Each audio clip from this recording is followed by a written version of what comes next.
Hello everyone, welcome to the Cretrix channel, the part of Unacademy. अगर आप channel पर नए हैं तो चैनल को सबसे पहले सब्सक्राइब कर लें, नोटिफिकेशन बेल को प्रेस कर लें। ये नोटिफिकेशन बेल आपको हमेशा हमारे साथ कनेक्टेड रखेगा। और अगर आप इलेक्ट्रिकल, इलेक्ट्रॉनिक्स एंड इंस्ट्रूमेंटेशन के स्टूडेंट हैं then this is the right place for you guys. Okay, तो बिफोर स्टार्टिंग द सेशन बच्चों, मैं सबसे पहले उस बच्चे का नाम लेता हूं जो मेरे क्वेश्चन का सही आंसर देता है, जो मैं लास्ट वीडियो में मैंने वीडियो के आखिरी में पूछा था, लेकिन आज कल किसी ने भी आंसर मेरे को नहीं दिया। तो होपफुली अगर कोई आंसर देगा तो मैं नेक्स्ट वीडियो में उसका नाम ले लूंगा। तो विदाउट टाइम वेस्ट करते हुए आगे बढ़ते हैं, प्लस सब्सक्रिप्शन के बारे में बात करते हैं। This is our team on Unacademy plus, India's best educator. इनके साथ कनेक्टेड होकर आप अपना लर्निंग प्रोसेस स्मूथ कर सकते हैं, एडवांस कर सकते हैं, पहले भी बता चुका हूं मैं। Okay, this is about my self Rahul Sharma. I have 6 year experience in GATE and ESC, and guys this is my code Rahul11। अगर आप अनअकैडमी प्लस पर सब्सक्रिप्शन लेना चाहते हैं तो इस कोड का यूज करके आपको 10% डिस्काउंट मिलेगा। Rahul11 टीम मेंबर, किसी भी हमारी टीम के किसी भी मेंबर का आप कोड यूज कर सकते हैं। Rahul11 get 10% off on Academy Plus subscription. Okay guys, let's move. This is guys our Telegram group। बहुत बार बच्चे मुझसे पूछते हैं कि सर आपका पीडीएफ कहाँ से मिलेगा। तो बेटा जैसे ही लेक्चर एंड होता है तो मैं यहाँ इस ग्रुप के अंदर पीडीएफ सेंड कर देता हूँ। तो इस ग्रुप को आप जाके सब्सक्राइब कर लीजिए टेलीग्राम पर, और वहां से आपको पीडीएफ भी मिल जाएंगे सभी लेक्चर्स के। हैशटैग गेट प्रेप डेली को वायरल कर दीजिए। ठीक है, इतना वायरल कर दीजिए कि यूट्यूब पे जैसे ही कोई गेट का वीडियो देखे तो उसे क्रेटिक्स चैनल का वीडियो मिलना चाहिए। तो गाइज प्लीज इतना जरूर करिए हमारे लिए। हैशटैग गेट प्रेप डेली को वायरल कर दीजिए, यूज करिए। ठीक, हैशटैग गेट प्रेप डेली को अपनी गेट प्रिपरेशन के लिए। This is our Facebook group, Cretrix group को आप ज्वाइन करके फेसबुक पे ज्वाइन कर लीजिए। और आपको यहाँ पर कोई भी डाउट हो तो यहाँ पर आप इसे शेयर कर सकते हैं, पूछ सकते हैं। ठीक है, हमसे कनेक्टेड हो सकते हैं, और काफी इंटरेस्टिंग चीजें आपको फेसबुक पर जल्दी मिलने वाली हैं इस ग्रुप के थ्रू। अनअकैडमी प्लस का सब्सक्रिप्शन क्यों ज्वाइन करें? बेटा फिक्स टाइम पे क्लास मिलेगी। गेट और ईएससी के सिलेबस के अकॉर्डिंग आपको इंडिया के बेस्ट एजुकेटर पढ़ाएंगे। ठीक है, और सबसे इंपॉर्टेंट चीज क्रैश कोर्स मिलता है आपको। जैसे कि मैं अभी क्रैश कोर्स लेके आया हूँ यूपीपीएससी, एई, एनएलसी और एसएससी जेई का, और मेरे साथ केविंदर सर भी हैं। तो गाइज हमने ये कोर्स स्टार्ट कर रखा है, इसमें आपको बहुत अच्छे से आपका जो सब्जेक्ट्स है उनका रिवीजन हो जाएगा। फिर है गाइज आपका सिलेबस गेट ईएससी का ऑन टाइम। जैसे कि आपको पता है मोस्ट ऑफ द टाइम क्या होता है, सिलेबस जनवरी तक खिंच जाता है, दिसंबर तक खिंच जाता है, लेकिन अक्टूबर तक और नवंबर तक स्टार्टिंग में आपका सिलेबस कंप्लीट हो जाएगा। तो जिससे आपके पास प्रॉपर टाइम रहेगा रिवीजन करने का। सबसे इंपॉर्टेंट बात, यहाँ पर लैंग्वेजेस का कोई भी प्रॉब्लम नहीं है। आपको इंग्लिश में पसंद है तो इंग्लिश में देखिए, हिंदी में पसंद है तो हिंदी में देखिए। ठीक है, आपको जो भी लैंग्वेज में आप कंफर्टेबल है उसमें आप जाकर वीडियो को देख सकते हैं। सबसे अच्छी चीज, आपका कोई भी डाउट अनसॉल्व नहीं रहेगा। लाइव सेशन में भी एजुकेटर से आप अपना डाउट पूछ सकते हैं। तो ये कितना अच्छा है। जबकि ऑफलाइन में क्या होता है, कभी कभार हमें अपने एजुकेटर के लिए टाइम लेना पड़ता है या अलग से कोई टाइम फिक्स होता है। तो जबकि यहाँ ऑन लाइव क्लास में ही आपका डाउट क्लियर हो जाएगा। सबसे अच्छी चीज जो मुझे पर्सनली और पसंद आती है, इसकी लैपटॉप और कंप्यूटर और फोन पर कहीं पे भी एप्लीकेबल है। अगर आप पे लैपटॉप है तो लैपटॉप पे देखिए, ट्रैवलिंग में है तो फोन पे देखिए। ऐसा नहीं कि आपको एंड्रॉइड के लिए अलग पे करना पड़ रहा है और आपको लैपटॉप के लिए अलग से परचेस करना पड़ रहा है। तो देखिए कंपैटिबिलिटी है, टेक कंपैटिबिलिटी इस अनअकैडमी प्लस पर आपको मिलेगी। डाउट सेशन, हर 3 की क्लास के बाद आपको एक डाउट सेशन मिलेगा। तो उसके अंदर क्या है, आप डाउट में बच्चों से क्वेश्चन पूछिए। मतलब आपको कोई डाउट है तो आप एजुकेटर से पूछ सकते हैं अपना डाउट। मैंने मान लीजिए आपको 3 लेक्चर दिए, 1, 2, 3, और 4th लेक्चर जो होगा वो डाउट सेशन होगा। तो तीनों लेक्चर में जो भी आपके डाउट है एक जगह नोट डाउन करके आप उस डाउट सेशन में अपने एजुकेटर से पूछ सकते हैं। टेस्ट सीरीज अवेलेबल है, यहाँ पर आप टाइम मैनेजमेंट करना सीखते हैं और एग्जाम प्रेशर को हैंडल करना भी सीखते हैं और एग्जाम का एनवायरनमेंट कैसा होता है वो भी आपको आइडिया लग जाएगा टेस्ट सीरीज के थ्रू। तो ये कंप्लीट पैकेज हो गया आपके लिए, है ना, गेट के लिए, पीएसयूज के लिए, ईएससी के लिए, आईआरएमएस जो आने वाला है, एसएससी जेई के लिए और different other state PSUs and JE exams. तो कितना इंपॉर्टेंट है ये आपके लिए, आप खुद ही देख लीजिए, एक ही बंडल, कंप्लीट बंडल पैकेज। तो अनअकैडमी प्लस पर आप ज्वाइन हो जाइए। हमारे गेट और ईएससी 2021 मिशन को क्या कर दो स्टूडेंट्स, वायरल कर दो आप इसे, ठीक है। हमारे साथ जुड़ जाओ और अपनी प्रिपरेशन एडवांस करो for GATE ESC 2021 and 22। Guys, मैं आपको पढ़ा रहा था इलेक्ट्रिकल ट्रैक्शन, मैंने आपको सप्लाई सिस्टम पढ़ा दिया था, एडवांटेज डिसएडवांटेज पढ़ा दिए थे, करंट को किस तरीके से कलेक्ट करते हैं ट्रैक्शन सिस्टम में वो मैंने आपको पढ़ा दिया था, ठीक है। ट्रैक्शन सिस्टम होता क्या है, कितने टाइप का होता है, और क्लासिफिकेशन ऑफ ट्रैक्स मैंने पढ़ाया था। और सबसे इंटरेस्टिंग चीज मैंने पढ़ाई थी, आप लोकोमोटिव इंजन को देख के बता सकते हैं कि वो ब्रॉड गेज का है, ठीक है, उसमें कौन सी पावर लगी है, वो पैसेंजर के लिए है या गुड्स के लिए है। तो लोकोमोटिव का क्लासिफिकेशन ऑन नंबर वो भी मैंने आपको बता दिया था। अगर आपने नहीं पढ़ा तो आप उस वीडियो को भी जाके देख सकते हैं। और इस वीडियो को गाइस प्लीज ज्यादा से ज्यादा शेयर करें आप, ठीक है। तो मूव ऑन करते हैं। तो गाइस, आज मैं आपको पढ़ाऊंगा सबसे पहले क्या, types of railway services. Types of railway services में सबसे पहले है गाइस अर्बन सर्विस, सब urban service, mainline service. Urban service को सिटी सर्विस भी करते हैं, एग्जांपल ले ले मेट्रोज का। तो गाइस, जैसे कि इन्हें क्लासिफाइड करा जाता है इनके जो डिस्टेंस होता है स्टॉपेज का उसके अकॉर्डिंग। तो अगर डिस्टेंस जो है नियरली 1 किलोमीटर और लेस देन 1 किलोमीटर है तो वो क्या होगा, अर्बन सर्विसेज में आएगा। यहां पर एक्सीलरेशन रिटार्डेशन काफी हाई रहता है, जिससे हम हाई शेड्यूल स्पीड्स को क्या कर सकते हैं, मेंटेन कर सकते हैं। शेड्यूल स्पीड्स क्या होती हैं ये मैं अभी आपको आगे बताने वाला हूं 4-5 स्लाइड्स के बाद। तो स्टे कनेक्टेड विद अस। सब अर्बन सर्विसेज क्या होते हैं, अगर मैं डिस्टेंस लूं 25 और 30 किलोमीटर का, तो यहां पर जो स्टॉपेज होंगे एवरेज स्टॉप 3 to 5 किलोमीटर के अराउंड होगा। यहाँ पे भी high rates of acceleration and retardation आपको मिलेगा। थर्ड पॉइंट है गाइस आपका मेन लाइन सर्विसेज। तो मेन लाइन सर्विसेज में क्या होते हैं, स्टॉपेज जो होते हैं फ्रीक्वेंट नहीं होते, लॉन्ग डिस्टेंसेस पे होते हैं। यानी यहाँ पर डिस्टेंस ऐसे मान के चलिए स्टॉपेज का ग्रेटर देन 10 किलोमीटर जो मिलेगा आपको वो मेन लाइन सर्विसेज का मिलेगा। तो ऑपरेटिंग स्पीड यहाँ पर क्या मिलेगी आपको गाइस, काफी हाई मिलेगी, ठीक है। और acceleration braking points are relatively important. तो आपको शायद पता चल गया होगा कि, उम्मीद करता हूं समझ में आ गया होगा कि सिटी अर्बन सर्विस, सब अर्बन सर्विस और मेन लाइन सर्विस एक्चुअली में होता क्या है। ये ठीक उसी तरीके से जैसे पावर सिस्टम में हम पढ़ते हैं कि ट्रांसमिशन लाइंस जो होती हैं हमारी वो डिस्टेंस के अकॉर्डिंग डिवाइडेड होती हैं, तो इसी तरीके से टाइप्स ऑफ रेलवे सर्विस भी डिवाइडेड है, ठीक। तो एग्जाम पॉइंट ऑफ व्यू से ये अपने माइंड में जरूर रखिएगा। नेक्स्ट है गाइस, ट्रेन के मूवमेंट को स्टडी करेंगे। तो ट्रेन का मूवमेंट स्टडी करने से पहले हमें स्पीड टाइम कर्व की नॉलेज होनी चाहिए। क्यों ये इंपॉर्टेंट है गाइस स्पीड टाइम कर्व, बेटा क्योंकि इससे मुझे जानकारी मिलती है कितने समय के लिए मेरी लोकोमोटिव एक्सीलरेटेड रही, यानी उसने स्पीड कैचअप करी, कितने समय के लिए वो डी एक्सीलरेटेड रही, कितना डिस्टेंस उसने ट्रेवल्ड किया, ठीक। और इस पूरे प्रोसेस में मेरी कितनी एनर्जी कंज्यूम्ड हुई या मुझे कितना एनर्जी का इनपुट देना पड़ा। तो ये पूरी जानकारी मुझे स्पीड टाइम कर्व से मिलती है, ठीक है गाइस। तो स्पीड टाइम कर्व को स्टडी करते हैं। तो होता क्या है स्पीड टाइम कर्व, तो गाइज मैं बता रहा हूं, मैं ये वीडियो पहले भी शूट कर रहा था लेकिन due to some technical reason मेरे को बीच में ही मेरा वीडियो स्टॉप हो गया। तो अभी मैं आपको बना रहा हूं ये, तो इसलिए मैंने चीजें पहले से लिख दी आपके लिए। तो गाइज यहाँ पर स्पीड टाइम कर्व आपको दिख रहा है गाइज, कौन सा है, मेन लाइन सर्विस का। This is main line service का हम स्पीड टाइम कर्व देख रहे हैं। तो यहां पर आप देखिए डिफरेंट डिफरेंट टाइम है, 0 से T1, T1 से T2, T2 से T3, ठीक है, T3 से T4 और T4 से T5। तो हर एक ड्यूरेशन में क्या हो रहा है गाइस, 0 से T1 जो है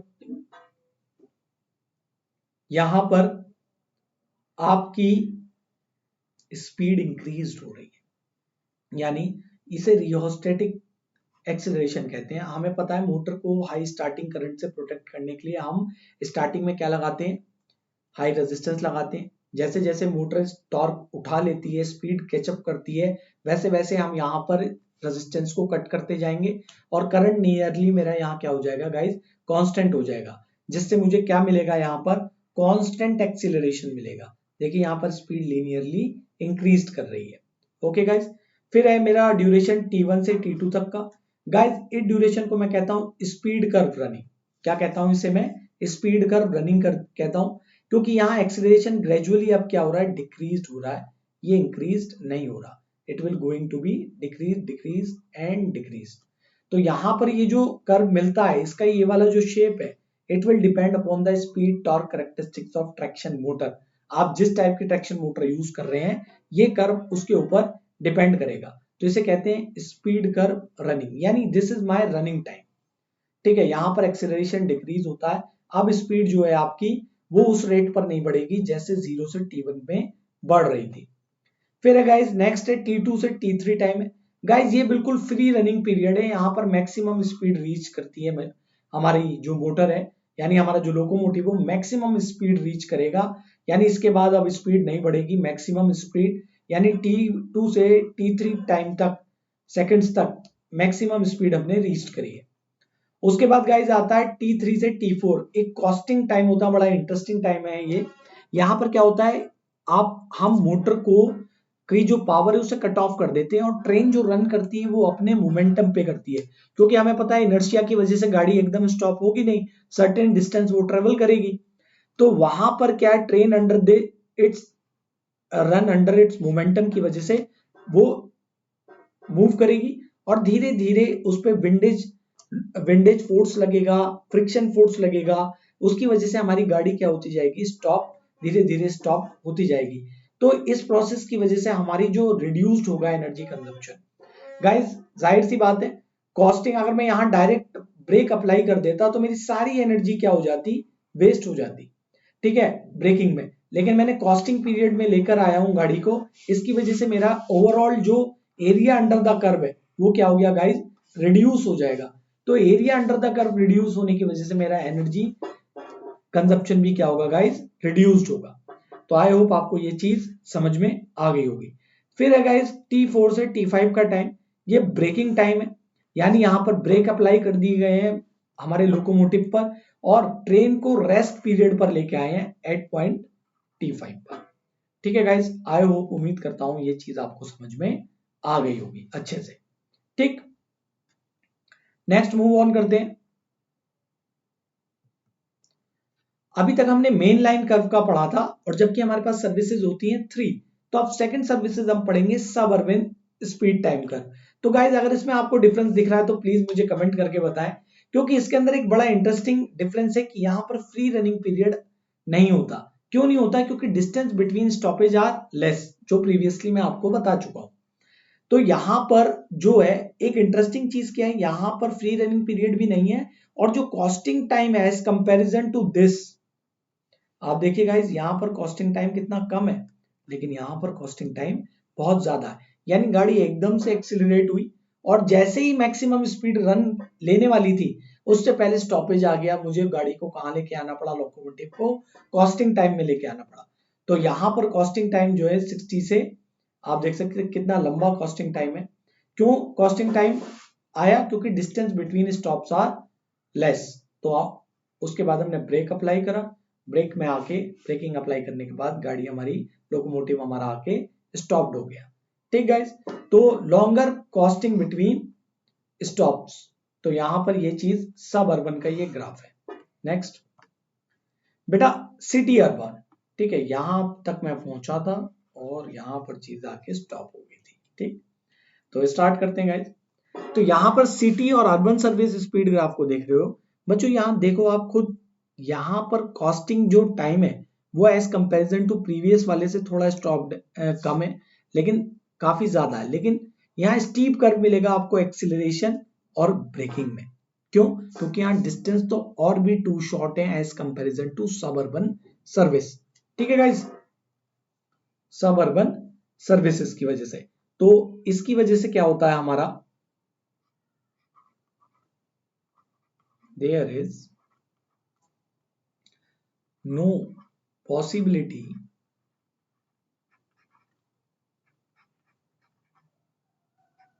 possibility of free running period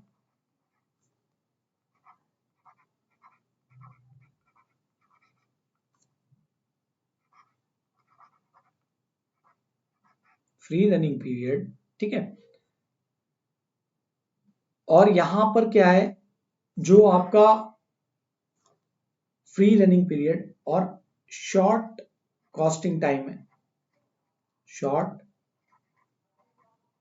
costing period है,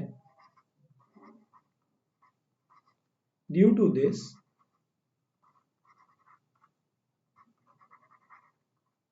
energy consumption is low, energy consumption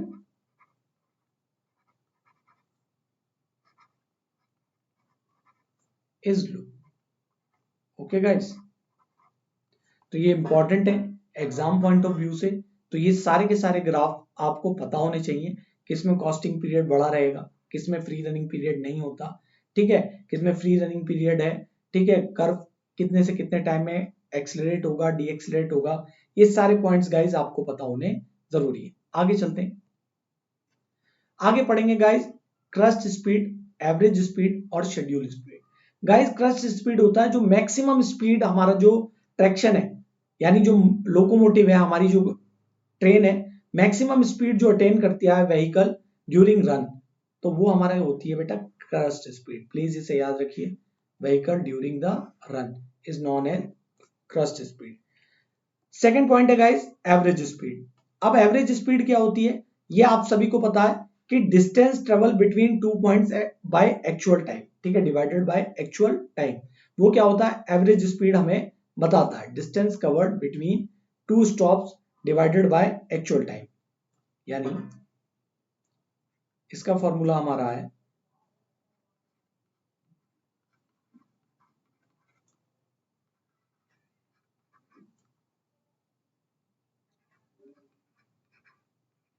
upon actual time of run T, ठीक है गाइस। तो ये मेरा क्या होता है, एवरेज स्पीड होती है। तो इतना आपको याद रखना है। अब लेकिन इससे इंपॉर्टेंट ज्यादा स्पीड है बेटा शेड्यूल स्पीड। शेड्यूल स्पीड बहुत इंपॉर्टेंट है, जिसका शब्द पहले भी आ चुका है इस चैप्टर में। तो शेड्यूल स्पीड क्या होता है गाइस, अब देखो मैंने रन टाइम ही कैलकुलेट करा है, पहले भी रन टाइम ही कैलकुलेट करा था, लेकिन स्टॉप टाइम को भी कैलकुलेट करना शेड्यूल स्पीड के अंदर आता है। तो यानी शेड्यूल स्पीड में क्या होता है, distance between stops, distance between stops, ठीक है, divided by actual time of run, actual time of run, ठीक है, प्लस सबसे इंपॉर्टेंट चीज stop time.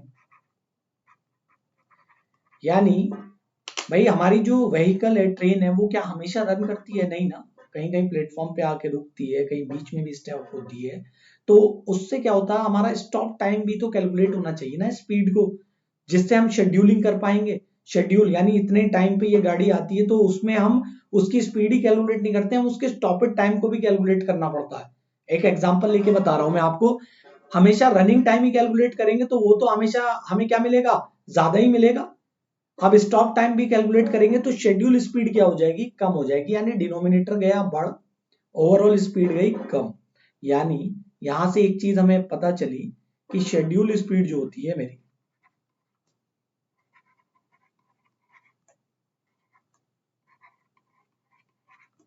Is less then average speed, is less then average speed. तो ये पॉइंट आई होप आपको clear हो गया होगा। Distance between stop divided by actual time of run plus stop time, तो ये मिलकर हमारा क्या बनाता है गाइस, शेड्यूल स्पीड बनाता है। और शेड्यूल स्पीड जो होती है वो एवरेज स्पीड से कम होती है।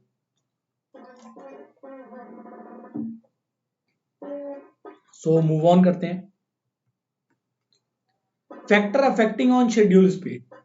तो गाइज एक बात बताओ, एक्सेलरेशन, ब्रेकिंग एंड रिटार्डेशन, यानी गाड़ी कितनी जल्दी एक्सेलरेट कर रही है और कितनी जल्दी ब्रेक लग रहे हैं, तो इससे क्या होगा, स्टॉप टाइम पर फर्क पड़ेगा।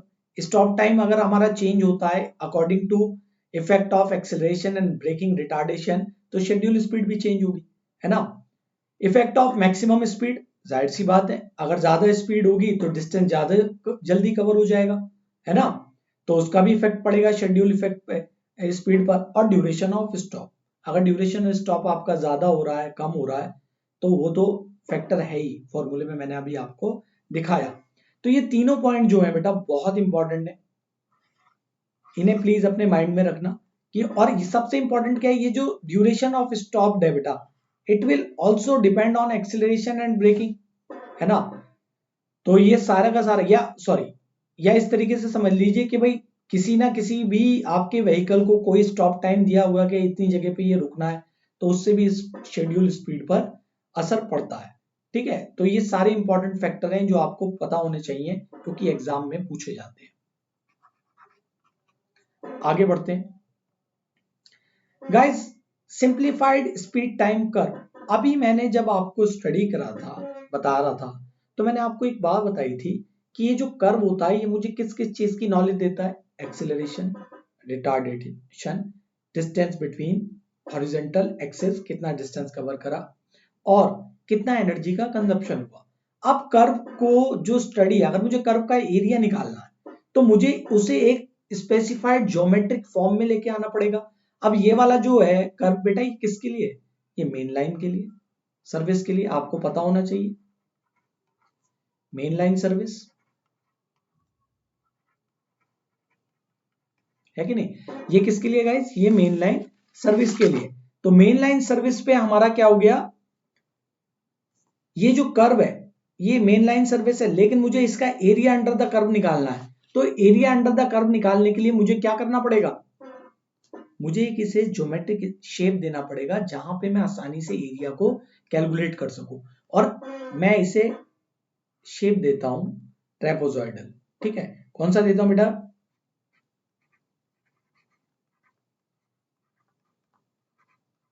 कर्व, ठीक है।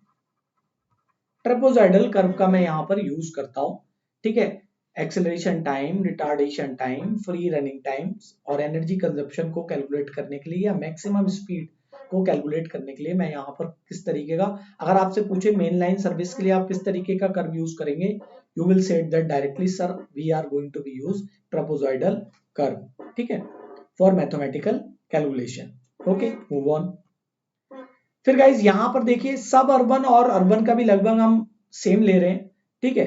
तो यहां पर ये किसका है,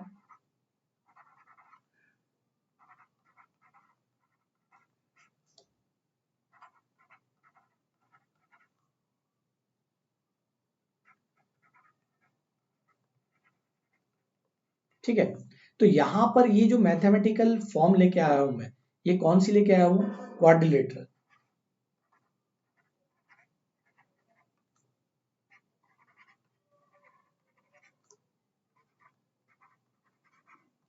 तो हम किसका यूज करते हैं, क्वाड्रिलेटरल शेप का यूज करते हैं। तो आई होप गाइज आपको ये सारे पॉइंट्स क्लियर हो गए होंगे, क्योंकि मैं टाइम वेस्ट नहीं कराऊंगा आपका, सीधा मुद्दे पे जो इंपॉर्टेंट चीजें हैं वो बताऊंगा।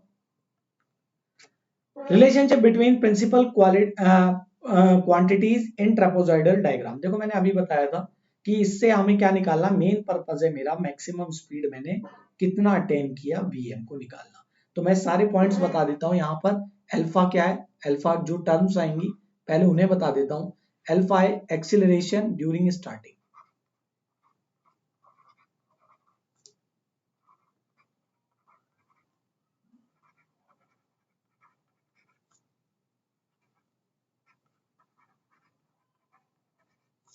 मीटर पर सेकेंड स्क्वायर। गाइस यहां पर क्या डेरिवेशन करके टाइम वेस्ट नहीं करेंगे, सिर्फ क्वांटिटीज को जानेंगे और पॉइंट्स को समझेंगे जो एग्जाम के लिए इंपॉर्टेंट है।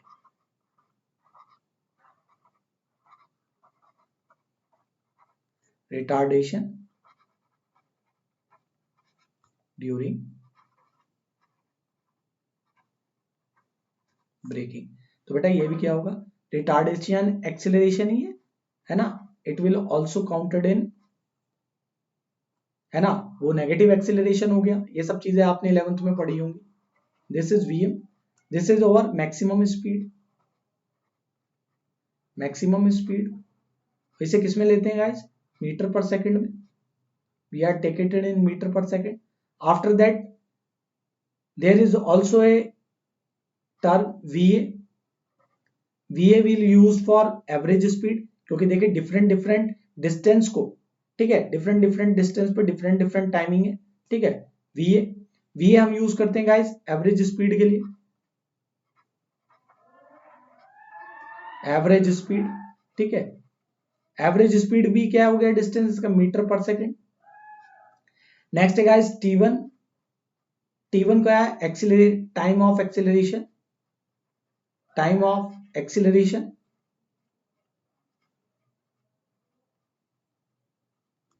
It will be in second. T2, T2 is time of retardation, time of retardation या time of braking, time of braking, ठीक है। इसे किस में कैलकुलेट करते हैं, इसे भी सेकंड्स में। और sorry this is T3। Now for T2, देखिए बेटा T1 हो गया, T3 हो गया, तो T2 निकालने के लिए क्या करूंगा, T3 T1 को प्लस कर दूंगा और माइनस कर देंगे हम टी में से, टोटल टाइम में से, ठीक है। तो इसे कैलकुलेट करने के लिए, यानी ये कौन सा टाइम हो गया, टाइम ऑफ T2, आप खुद बताइए, time of free running,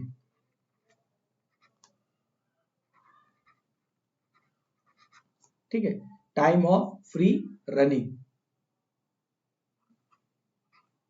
T minus T1 plus T3, ठीक है गाइज। ये भी किस में होगा, सेकंड में होगा। तो ये सिर्फ एक नॉर्मल बात है, आप खुद देखो। T1 टाइम पर स्पीड S1, ठीक है। T2 टाइम पर यहां पर ये रहा स्पीड S2, और T3 टाइम पर स्पीड मेरा S3। तो गाइज यहां पर इंपॉर्टेंट चीज क्या है, और D, एक टर्म आएगा D। D is the distance between stop. D क्या होगा, distance between stop, distance between stops M। तो गाइज यहां पर Vm की जो आपको ड्राइव करके फॉर्मूला मिलेगा, Vm is equals to T plus minus under root T square minus 2KD divided by 2K। अब K की वैल्यू कैसे फाइंड आउट करेंगे बेटा, K की वैल्यू डिपेंड करती है बेटा अल्फा और बीटा पर,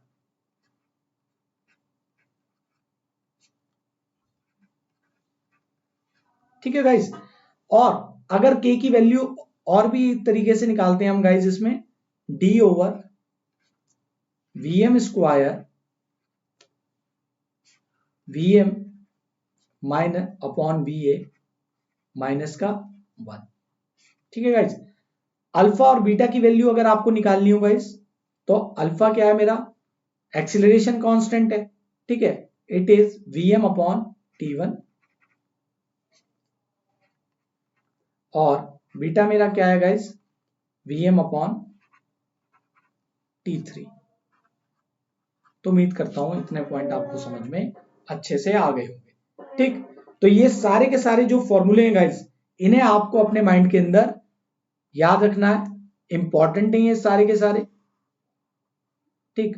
मैंने एक बॉक्स में ऐसे बंद कर देता हूं, जिससे आपको ध्यान रहे कि इन्हें याद रखना है, ठीक।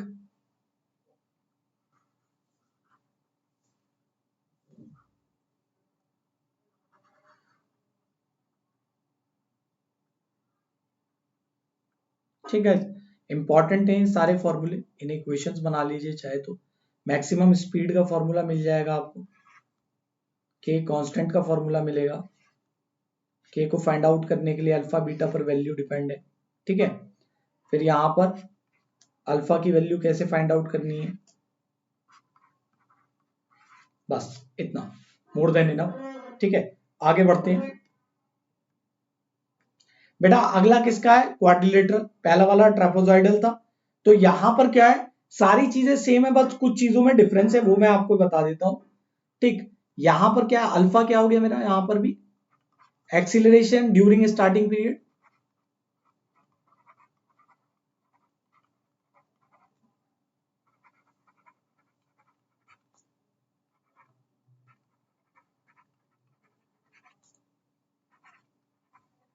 एक्सीलरेशन ड्यूरिंग स्टार्टिंग पीरियड, ठीक है। यहां पर क्या लेंगे गाइस, बट यहां पर क्या है, फ्री रनिंग पीरियड नहीं है, तो यहां पर ये बी सी लूंगा, जिसे मैं कहूंगा रिटार्डेशन ड्यूरिंग कॉस्टिंग पीरियड,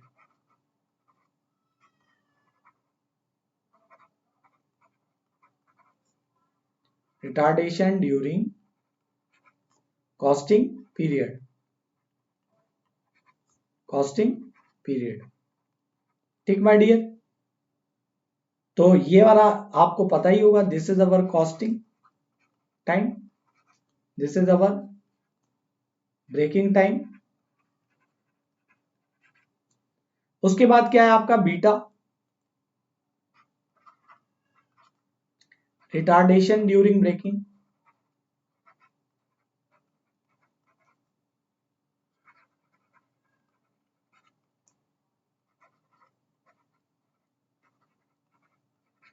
ठीक है गाइस। V1 क्या है, मैक्सिमम स्पीड, ठीक है, maximum speed at end of acceleration, यानी ये वाला point, maximum speed at the end of acceleration, end of acceleration. फिर है गाइस V2, V2 क्या है, speed at end of costing, speed at end of costing, ठीक है, ये वाला पॉइंट, ठीक है। टी क्या है, total time period, total time of run, total time of run, total time of run, ठीक है guys, total time of run. तो आपको जो वैल्यू मिलेंगी यहां पर के alpha plus beta upon 2 beta alpha, ठीक है, beta C V1 minus V2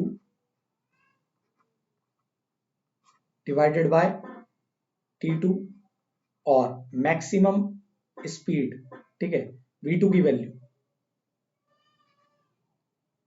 ठीक है, V2 value is V1 minus beta C T minus V1 upon alpha divided by 1 minus beta C divided by beta. तो ये 3 फॉर्मूले हैं बेटा, इन्हें आपको याद रखने हैं, ठीक है, बस इससे ज्यादा, हालांकि फिर भी मैंने ये एक्स्ट्रा बता दिया है आपको, बस आपको नॉलेज होनी चाहिए इस चीज की, इससे भी ज्यादा इंपॉर्टेंट चीज अब आएंगी जिसका हम अब यूज करेंगे, ठीक है गाइस। तो नेक्स्ट पॉइंट्स पर चलते हैं। अब बेटा मैकेनिक्स ऑफ ट्रेन मूवमेंट, अगर मैं आपसे बात करूं, ट्रेन जो एक्चुअली में चलती है, तो मोस्ट ऑफ द टाइम जो लोगों के मन में रहता है वो ये रहता है कि ये जो इंजन है, लोकोमोटिव है, यही पूरी ट्रेन को पुल करता है, जबकि बेटा ऐसा नहीं है। सबसे इंपॉर्टेंट बात क्या है, सबसे पहले तो इंजन में एक आईसी इंजन होता, डीजल इंजन की बात करूं, वो रन करता है, तो उससे एक बहुत बड़ा जनरेटर रन होता है, वो जनरेटर से पावर जो व्हील होते हैं, व्हील के अंदर हर एक व्हील पर एक मोटर रहती है, ठीक है, उन मोटर्स पे जाता है। उन मोटर्स पे जाने के बाद वो इलेक्ट्रिकल एनर्जी फिर से मैकेनिकल एनर्जी में कन्वर्ट होती है। यानी आपका बेटा ये देखो, ये व्हील, और इस व्हील के ऊपर ये देखो, ये ना ड्राइंग में पीछे दिखाते हैं हिडन, यानी ये जो व्हील है ना आपका, इसके पीछे इस तरीके से शेप होता है और इसके ऊपर ये रखा रहता है मोटर का आर्मेचर और मोटर का यहाँ पर पिनन, ठीक है। आप खुद देखेंगे तो आपको ये कुछ इस तरीके से दिखाई देगा। किस तरीके से गाइस, मैं आपको बना के दिखा रहा हूं, पूरी कोशिश है मेरी कि मैं आपको बता पाऊं।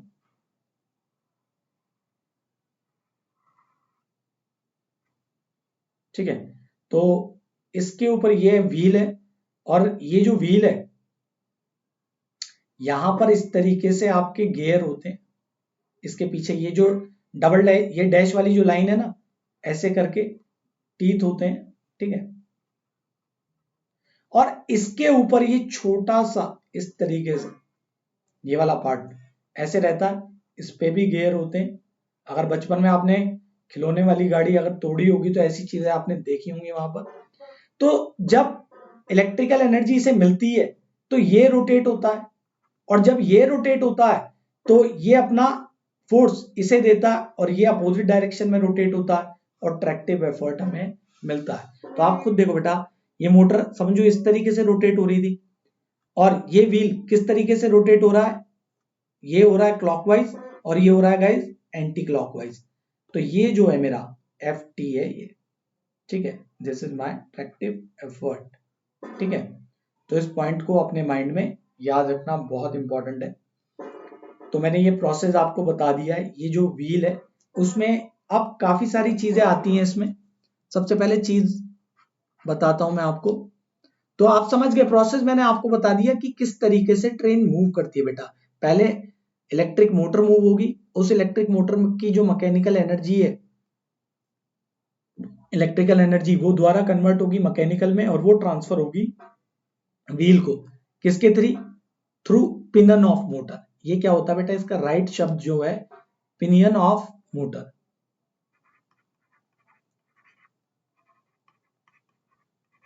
ठीक।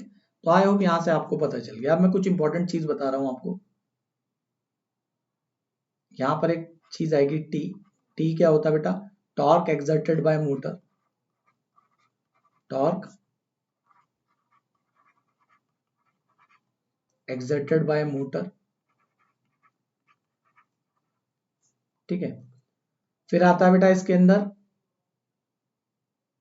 F1,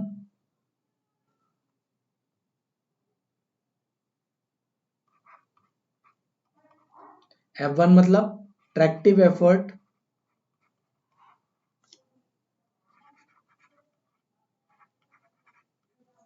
tractive effort at the pinion, ठीक है। एफ टी, एफ टी क्या होता है बेटा, ट्रैक्टिव एफर्ट। और ट्रैक्टिव एफर्ट क्या होता है इसे अभी डिस्कस करने वाले, ठीक है। Tractive effort at the wheel, ठीक।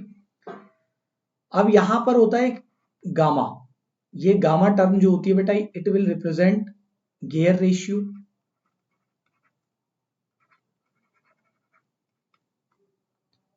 ठीक है।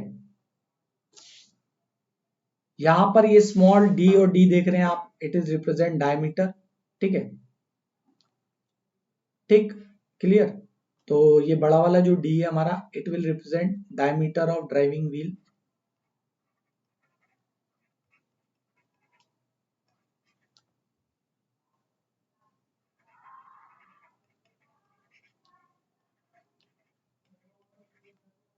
ठीक।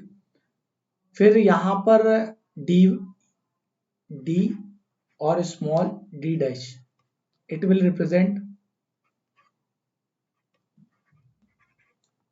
Diameter, diameter of, diameter of gear wheel, and pinion wheel, ठीक है। और आखिरी में आता है ये एफिशिएंसी का, it is efficiency of power transmission, efficiency of power transmission, power transmission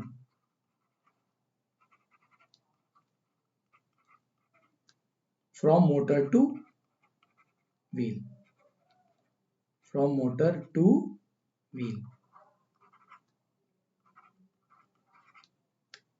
ठीक है। Motor to driving axle, wheel भी नहीं, यहां पर ये क्या होता है बेटा, ड्राइविंग एक्सेल होता है,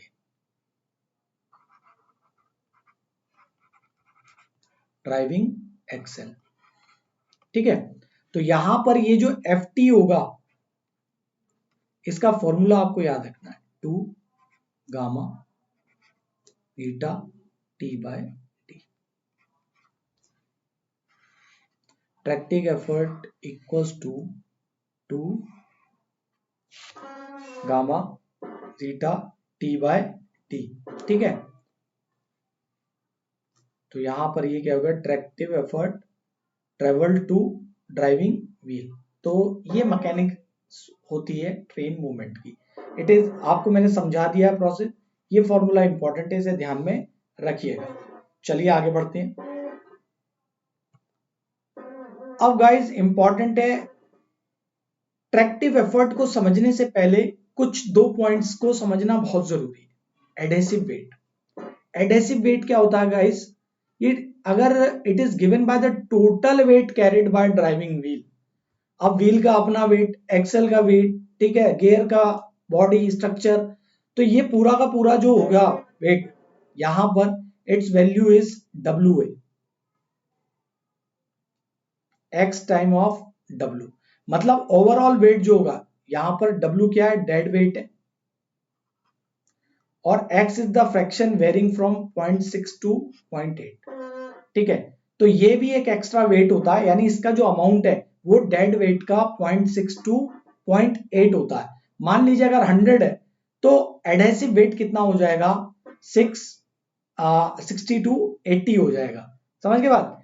तो ये इंपॉर्टेंट चीज है, इसे अपने माइंड में आपको याद रखना है कि जो पूरा weight carried by driving wheel, ठीक है। तो कोफिशिएंट ऑफ एडहेशन, तो पहले एडहेशन शब्द का मतलब क्या होता है, इट इज ए मतलब इंटरलॉकिंग बिटवीन इरेगुलरिटी सरफेस, मान लीजिए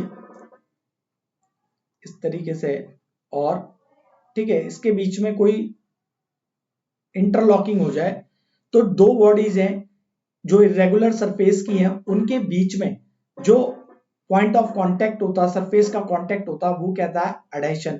और एडहेसिव वेट जो होता है वो क्या होगा, total weight to be carried by driving wheel, यानी it is less than the dead 20 to 40%, ठीक, 20 टू 40%। तो इस पॉइंट को आप याद रखिएगा, coefficient of adhesion.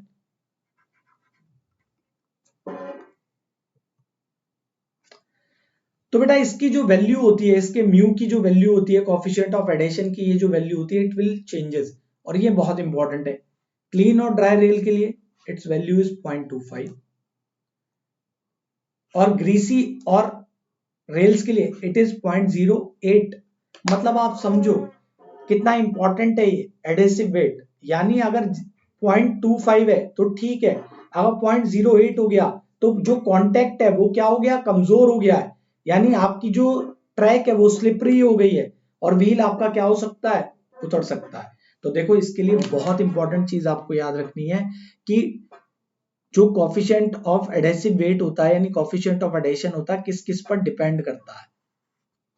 It will be depending on friction between wheel and track, ठीक है, series parallel connection of motor, ठीक है, मोटर्स को किस तरीके से कनेक्ट करा गया है, ठीक है, और उनसे जो मिलने वाला आउटपुट है वो किस तरीके से व्हील को मिलेगा, और व्हील पर क्या कैसा आउटपुट आएगा। Speed of response of drive, smoothness with which torque can be control, nature of motor torque speed characteristics. तो ये कुछ पॉइंट्स है बेटा, इन्हें आपको अपने पॉइंट माइंड में याद रखने, ये 5 पॉइंट्स आपको पता होने चाहिए, ठीक, कि आपका कोएफिशिएंट ऑफ एडिशन किस किस पर डिपेंड करता है। ठीक, आगे बढ़ते हैं। अब है guys tractive effort for propulsion of train, मतलब ये कौन सी फोर्स है जो ड्राइव कर रही है हमारे व्हील को, ठीक है, यानी जो एफर्ट फोर्स नेसेसरी, यानी यहां पर फोर्स लगाई जा रही है व्हील लोकोमोटिव को मूव करने के लिए, प्रोपेल करने के लिए, तो वही क्या होता है गाइस, ट्रैक्टिव एफर्ट, जो अभी मैंने मैकेनिक्स ऑफ ट्रेन में आपको बताया था। तो यहां पर क्या है, अब ऐसा तो है नहीं कि एक ही फोर्स काम कर रही होगी व्हील पर, कुछ फोर्स ऐसी होंगी जो मोशन के ड्राइव के साथ जा रही होंगी, जैसे मैंने बताया था एक्टिव लोड और पैसिव लोड, और कुछ ऐसी होंगी जो क्या है मोशन के खिलाफ जा रही हैं और कुछ साथ जा रही होंगी। तो टोटल फोर्सेस जो कंबाइन होकर आएंगी वो मिलकर बनेंगी ट्रैक्टिव फोर्स। तो यानी किसी भी ट्रैक्टिव एफर्ट जो है to run a train on track, वो क्या होता है बेटा, लीनियर और एंगुलर एक्सेलरेशन प्लस, अगर कहीं स्लोप आ गया है, यानी ट्रेन आपके किसी स्लोप पर चढ़ रही है, ट्रेन अगर उतर रही है, तो वहां पर इफेक्ट ऑफ ग्रेविटी को भी काउंट करना है, और बाकी रेजिस्टेंस, यानी आपका मैकेनिकल रेजिस्टेंस, विंडेज, फ्रिक्शन, ठीक है, पार्ट्स के बीच का फ्रिक्शन, वो सभी कैलकुलेट होकर क्या बनता है, ट्रैक्टिव एफर्ट बनता है। ठीक है, यानी ये सारे के सारे पॉइंट्स मिलकर, यानी आपको इतना इनपुट देना पड़ेगा for smooth movement of train. बस जाहिर सी बात है, जितनी फोर्स लग रही है ड्राइव करने के लिए, ठीक है, लोकोमोटिव को, वो मेरा ट्रैक्टिव एफर्ट है।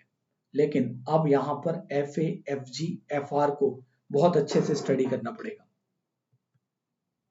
तो ट्रैक्टिव एफर्ट जो है एक्सीलरेशन एफ ए, बेटा ये सिंपल एक्सीलरेशन आपको पता होना चाहिए, यानी M E multiply by alpha. तो एम ई कुछ नहीं है गाइस, यहां पहले अल्फा क्या है, एक्सीलरेशन है,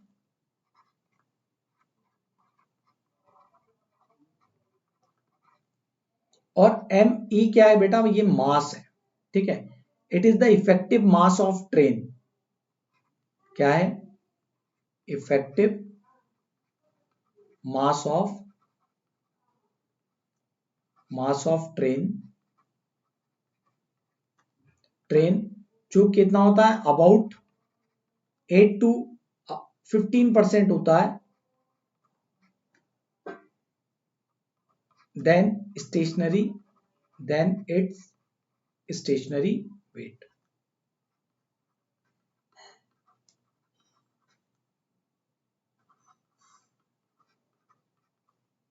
ये पॉइंट आप याद रखेंगे। तो अगर आपको एम ई किस में दिया गया बेटा, केजी में, ठीक है, तो कोई प्रॉब्लम नहीं है, आप सीधा ये फॉर्मूला अप्लाई कर देंगे। लेकिन यहाँ केजी वाली बात नहीं बेटा, गाड़ी होती है टन में, यहाँ वेट होता है टन में। तो यहां पर आपको जो पॉइंट याद रखना है, अगर आपको अल्फा की वैल्यू भी किस में दी है, किलोमीटर पर आवर में दी हुई है, ठीक है, तो यहां पर एफ ए की जो ओरिजिनल वैल्यू है वो क्या होगी, एक टन में कितने की जी, 1000 एम ई मल्टीप्लाई बाय 1000, यहाँ किलोमीटर में कन्वर्ट करने के लिए, डिवाइडेड बाय आवर, क्योंकि अल्फा तो मीटर पर सेकंड स्क्वायर हो गया। तो ये पूरी वैल्यू आपको मिलती है बेटा 27.8 एम ई अल्फा इन न्यूटन। तो मैं इसे आपके लिए यहां पर बता देता हूं। तो ये क्या है, ये तो एक्सेलरेशन फोर्स है जो ट्रैक्टिव फोर्स को क्या करा रही है, मूव करा रही है। इंपॉर्टेंट है, इसे याद रखिएगा। ठीक, आगे चलते हैं। अब ग्रेविटी का इफेक्ट लेना बहुत जरूरी है। अगर आपका ग्रेविटी, आपका जो ट्रैक्टिव है, ट्रैक्शन, वो मूव कर रहा है कैसे, अपवर्ड, तब तो ग्रेविटी का इफेक्ट क्या हो गया, अगेंस्ट द मोशन हो गया, नेगेटिव जाएगा। और अगर डाउनवर्ड जा रहा है तो सपोर्ट हो गया मोशन के, तो वहां पर पॉजिटिव जाएगा। तो ये स्लोप बहुत इंपॉर्टेंट है गाइस, ठीक है, यहां पर ये थीटा एंगल है, तो ये भी कितना होगा, इट इज भी थीटा। इसे बैलेंस करने के लिए एक फोर्स, यहाँ एक्सिलरेशन होगा ड्यू टू ग्रेविटी, यानी यहाँ acceleration due to gravity consider कर रहा हूं मैं, तो कंफ्यूज मत होना, ठीक है। ये डेड वेट है, डेड वेट के दो कंपोनेंट होंगे, W cos theta, W sin theta, ठीक है। तो आपको यहां पर सिर्फ ये फॉर्मूला बेटा याद रखना, बहुत इंपॉर्टेंट फॉर्मूला है। इस पे इस बार यूपीपीसीएल जेई में क्वेश्चन भी आया था।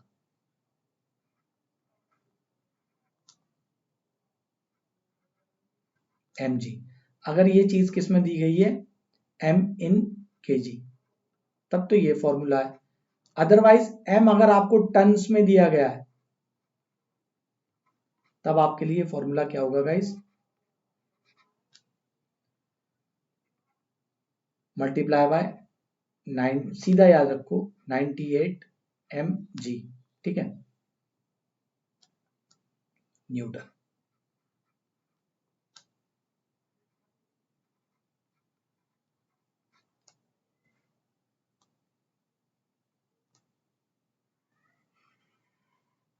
ठीक गाइस, तो ये पॉइंट्स आप अपने माइंड में रखिएगा, इंपॉर्टेंट है। नेक्स्ट है tractive effect to overcome train resistance. अब पहले आपको पता होना चाहिए ट्रेन में कितने कितने टाइप के रेजिस्टेंस होते हैं। तो सबसे पहले बात करें अगर मैकेनिकल फोर्सेस की,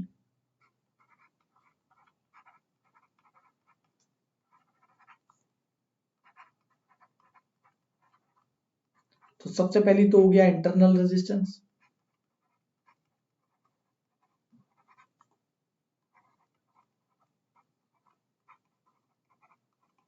इंटरनल रेजिस्टेंस भी किसकी वजह से, ड्यू टू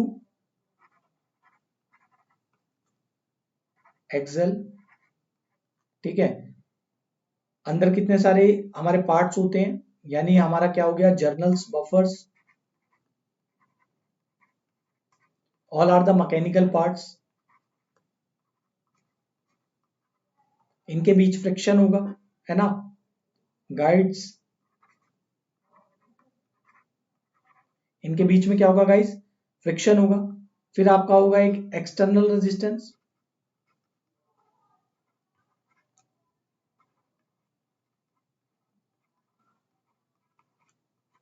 क्या होगा, एक्सटर्नल रेजिस्टेंस जो होगा आपका, it is the friction between wheel and the rail track.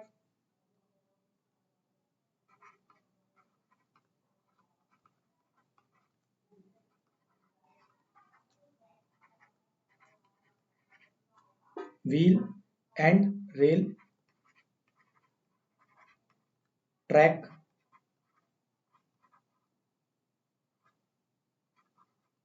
Rail track and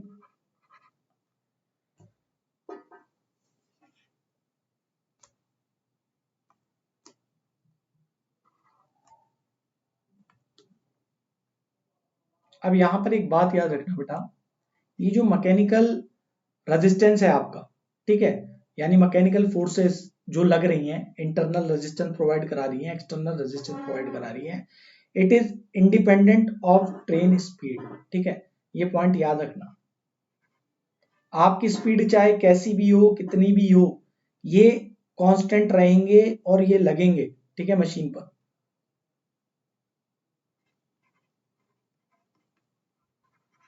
mechanical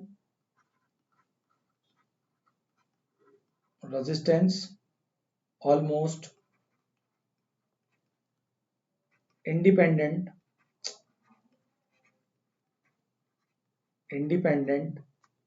of train speed. Train की स्पीड पे तो इंडिपेंडेंट होंगे, but depend upon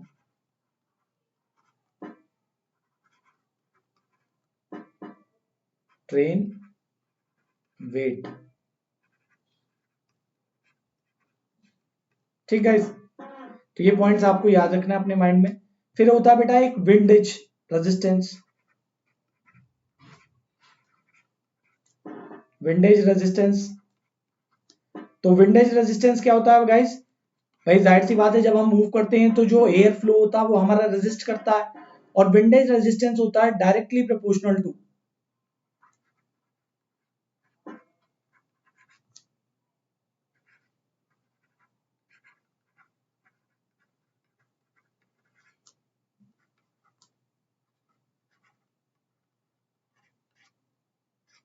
speed of train का स्क्वायर। ठीक है, जितनी ज्यादा स्पीड होगी उतना ही ज्यादा आपको क्या मिलेगा, रेजिस्टेंस मिलेगा। तो इसका जो फॉर्मूला होगा एफ आर, जो हमने इनिशियली अभी देखा था, एम डॉट आर। ठीक है, तो ये भी क्या है, सारे के सारे रेजिस्टेंस न्यूटन। अगर एम किस में दिया बेटा, केजी में। और अगर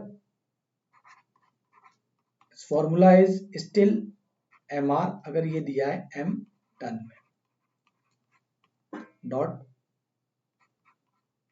आर। ठीक है,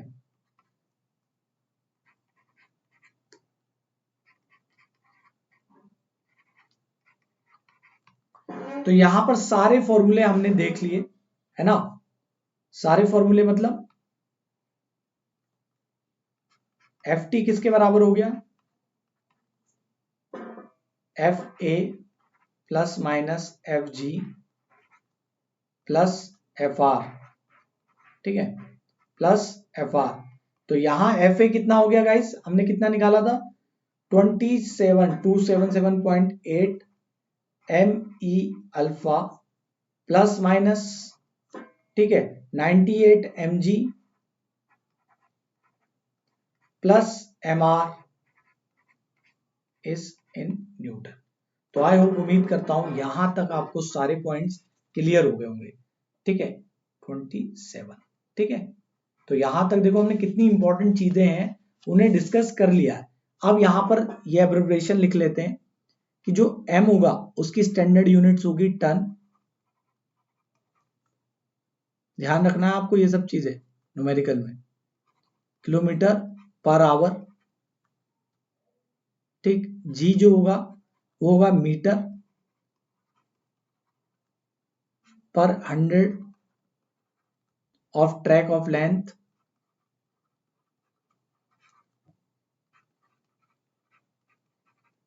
ठीक है, आर क्या होगा, आर की जो वैल्यू होगी वो किसमें होगी, न्यूटन पर टन।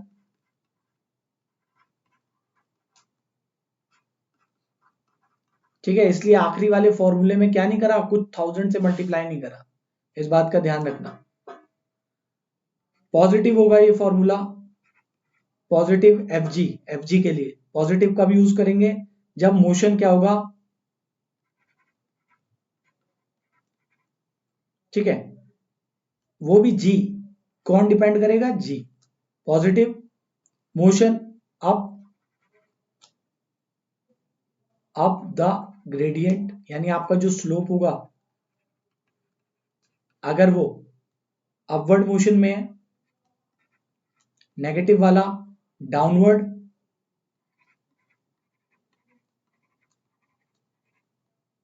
The gradient. तो ये सारे पॉइंट्स आपके लिए मैंने क्लियर कर दिए हैं। अब ज्यादा लंबा सफर नहीं है, अब बहुत इंपॉर्टेंट चीज अब आएगी जो बार बार आप सुन रहे थे, energy consumption. Sir energy consumption को कैसे निकालेंगे, ठीक है, तो उस पॉइंट को भी यहां क्लियर करते हैं।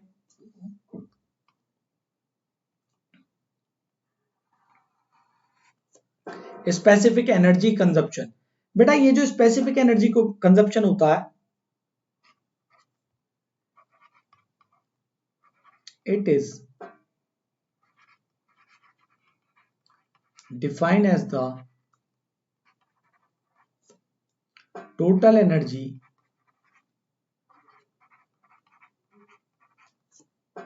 इनपुट to the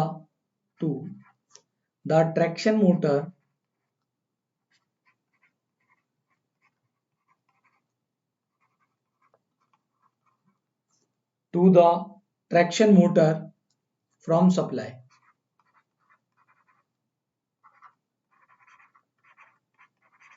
ठीक है, फ्रॉम सप्लाई। ठीक है, तो जाहिर सी बात है एनर्जी कंजप्शन का मतलब क्या हो गया, पहले तो आपको एनर्जी इनपुट भी पता हो, तो इसी फॉर्मूले से आपको एनर्जी इनपुट भी हो जाएगा, ठीक है, जो आपको और कितना कंज्यूम हुआ वो भी पता चल जाएगा कि total energy input to the traction motor from supply कितना दिया जा रहा है। तो इसके लिए फॉर्मूला गाइज ये आप याद रखेंगे।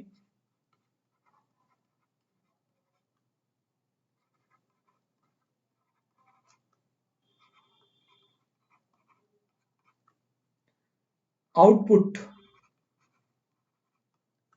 ऑफ ड्राइविंग एक्सेल जो पिनियन पर आया था, ठीक है, याद रखा, मोटर से जो ट्रैक मोशन हुआ वो पिनियन पे ही तो गया, पिनियन से कहां गया था, एक्सेल पे गया था।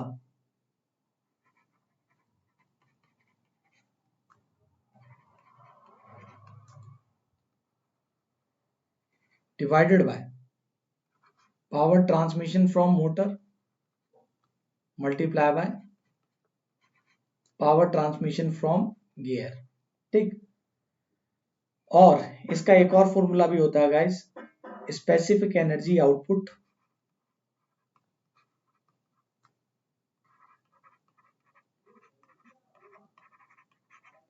अब तक फिलहाल न्यूमेरिकल नहीं आया है कोई इस पे, ठीक है, लेकिन फिर भी इस पे कुछ इंपॉर्टेंट चीज आती है जो न्यूमेरिकल से समझना, मतलब फॉर्मूले से समझना जरूरी है। तो गाइस अगर आपसे एक फॉर्मूले की मैं बात करूं, ठीक है,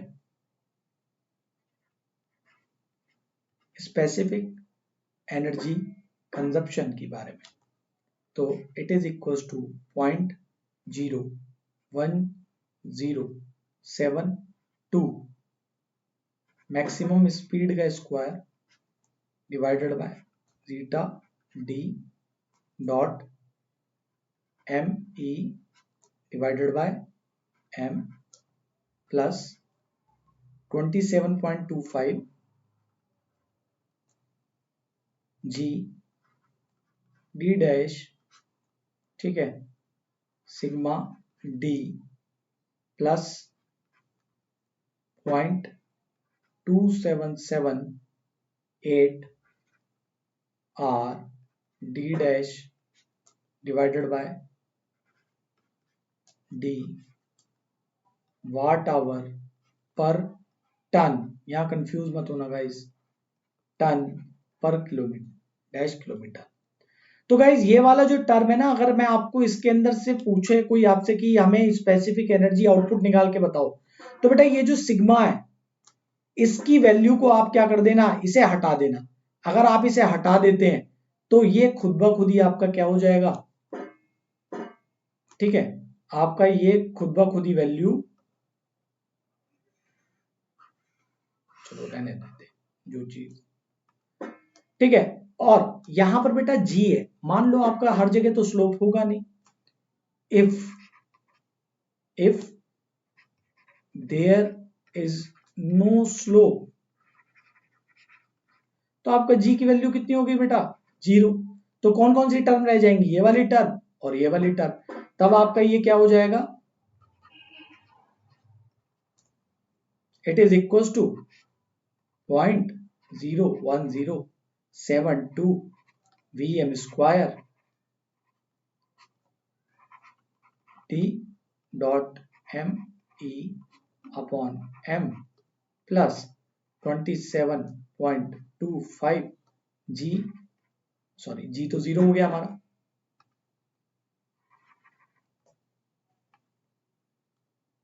.2778 are D dash,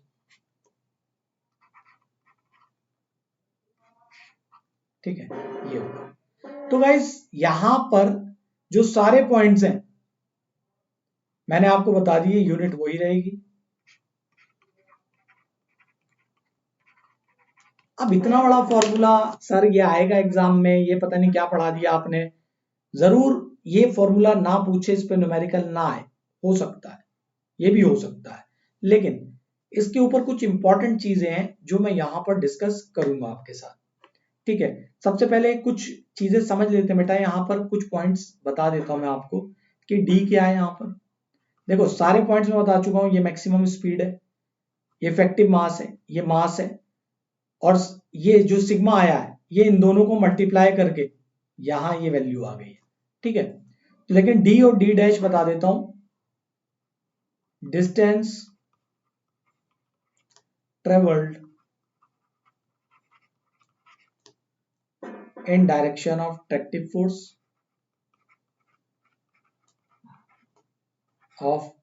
force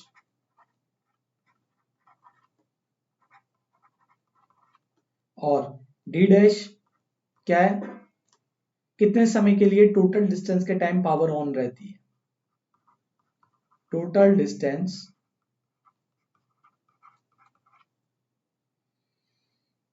over which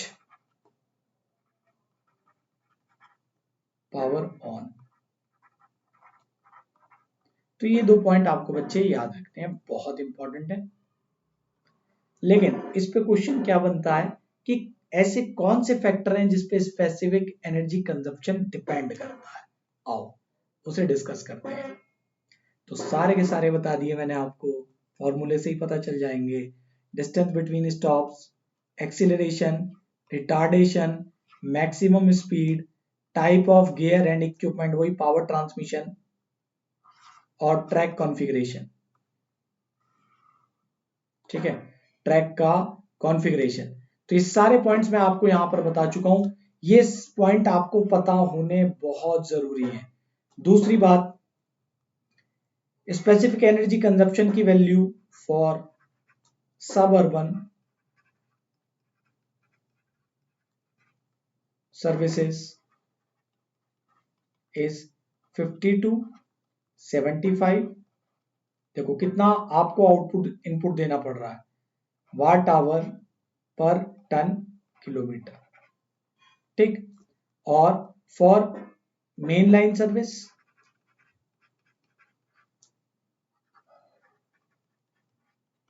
अब यहां पर एक्सेलरेशन रिटार्डेशन कम है, तो इसलिए यहां पर एनर्जी का कंजप्शन भी कम है ना, 20। तो देखो कितना अच्छा यहां से चीजें आपको पता चल गई।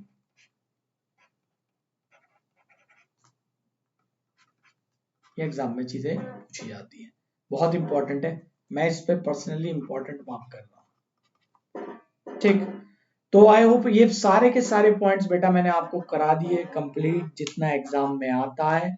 ठीक है, उससे मोर देन इनफ बताया है। ठीक, पढ़िएगा इसे, मुझे फीडबैक जरूर बताना। दूसरी इंपॉर्टेंट बात है, खत्म नहीं हुआ अभी लेक्चर।